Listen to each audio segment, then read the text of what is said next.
Hey guys, what's going on? BouseFeenux here, and on today's episode of Play Like a Bouse, we'll be covering what I think are the best mods for new players to obtain for their Warframes in the early stages of the game. Now, keep in mind, you're not going to be super OP after you get all these. They're just a really good start, and every player, especially every new player, should work towards getting these mods into their collection. So, that being said, we've got a lot of content to cover, so let's jump in. First up, we need to ensure your Warframe can survive various missions. For that, you're going to need one of two basic survivability mods, and those come in the form of either a Redirection or a Vitality. It's important to get both of these mods as highly ranked as you can early on, as you'll be using these on Warframe builds for pretty much the rest of the game. Now, both of these mods can be found on various Corpus and Grineer enemies at early levels, and you'll find a lot of them and find that they're very common. Now, when to use them, that's the big argument that a lot of people will go by. I have two different theories for this. One is in a general sense, and this is like for, general missions and stuff like that. I find that if the Warframe I'm using has a higher scaling health than they do shield, so if I put Vitality on them and they have more health than they do if I would have put Redirection on them, I usually go with the Vitality or the Redirection depending on which one is higher.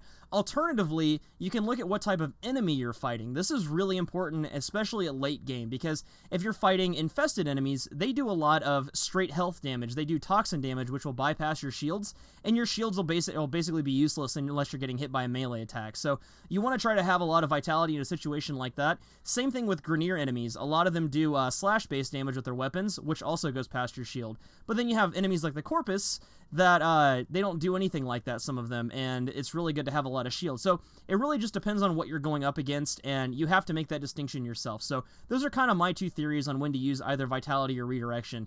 Early on, though, you probably have the space, and they're probably both not maxed out to where you can use both of them. So it just depends on your situation. Make sure you're taking that into consideration whenever you go to mod your Warframes. So after we've got defense covered, you want to make sure you add a bit of offense to your arsenal, and a non-broken Intensify will fill that role perfectly until you start doing Auric and Deerlicks and pick up some corrupted power strength mods like Transient Fortitude or Blind Rage.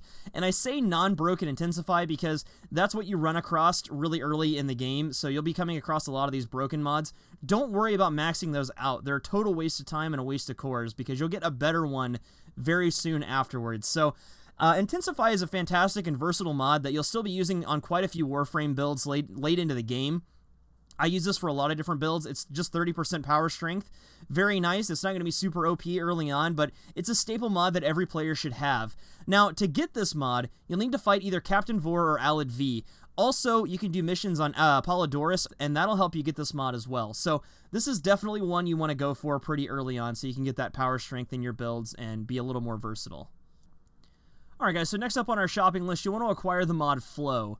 Floo is extremely useful because it will increase your Warframe's max power pool, which allows you to cast your Warframe powers more without needing to find as much energy. So think of this as having more bullets in a magazine for a gun. This is basically like saying, hey, I've got more power, I can cast more Warframe powers, etc. So it's pretty self-explanatory, and it's not super hard to get either. You can get this on Tier 3 Survivals, which is a little high level. One of the missions that you can do is Selkie Sedna. That counts as a Tier 3 survival. Now, Tier 3 is not to be confused with Tower 3. That's just a ranking for the mission. So, if you can't get into Selkie Sedna, this is also a drop that you can get from Frontier Butchers, which you find pretty early on in the game on Earth. It's really important to get this mod as early on as possible. It's going to help you out a lot. It's going to give you more power base, and you can cast your powers a lot more. The next mod on our list here is Continuity. Continuity is a mod that will increase the duration of your Warframe powers. This mod is not fantastic for every frame, but it's definitely good to have, especially if you picked either Excalibur or Volt as your starting frame, as skills like Excal's Radial Blind or Volt's speed and shield ability will last longer. Continuity is dropped in many places, but you can find it by fighting Sargus Ruck on Saturn, by doing spy missions, and you'll get a reward for doing those when you clear their vaults, or in Tier 3 Corpus defense missions, which are a bit higher level and harder to get to. But essentially what Continuity does is it just increases the duration of your Warframe powers, which for some Warframes is essential. The last mod on our list here is Streamline. Basically what Streamline does is it's going to make it more efficient to cast your Warframe powers, and this is going to be extremely useful when combined with Floo. So we'll have a lot more energy pool, and we'll have a lot more efficiency, so we can actually cast our powers a lot more with both Floo and Streamline. Some people argue the use of one or the other, but I think if you're newer to the game and you have just these mods on your Warframes, you're going to have the space to do it. So I highly recommend picking one of these up, and you can find it basically from Frontier Grineer enemies on Earth, as well as from Tier 3 Grineer defense missions. So definitely get this one as soon as possible. It's going to be very useful for you. It's going to make your Warframes a lot more efficient, and you're going to be able to cast your powers a lot more. Alright guys, so that pretty much covers it. So after obtaining these mods, you'll find yourself fairly capable of taking on a lot of different mission types with a fairly solid Warframe build. Remember also that these mods are generally good for most frames. You won't be super OP after getting all of them, but this is a really good start, and you'll be able to handle most of the planets on the star chart. Also keep in mind that these mods affect Warframes and will not make your weapons any stronger. These aren't weapon mods, they're basically built for Warframes.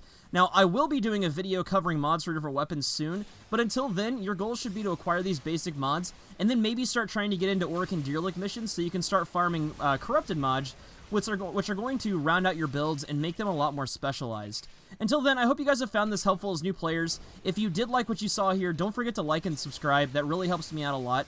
And also check out BouseFeenux.com. I'm going to have guides like this on there as well, and in the meantime, I've got a lot of my weapon builds and stuff like that, so you guys can see kind of how I use these mods. But, thank you guys so much for watching, and I will see you guys all at the next video.